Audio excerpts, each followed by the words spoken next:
নমস্কার বন্ধুরা।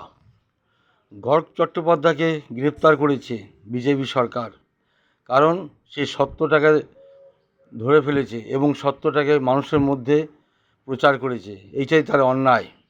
অর্থাৎ বাক স্বাধীনতা প্রতি প্রথম থেকে আঘাত শুরু করেছে এই বিজেপি সরকার। তাই জনগণকে সাবধান হতে আমি বলছি, আমি অনুরোধ করছি, আপনারা যতই অন্ধভক্ত হন, নিজেদের স্বাধীনতাকে রক্ষা করতে অবশ্যই দৃঢ় প্রতিজ্ঞ হবেন। আগামী দিনে আপনিও যে গ্রেপ্তার হবেন না, আপনার বাক স্বাধীনতার উপরে আরোপ লাগাবে এবং আপনার গ্রেপ্তার করে জেলে বন্দি করবে না, তার কোনো নিশ্চয়তা নেই এই সরকারের।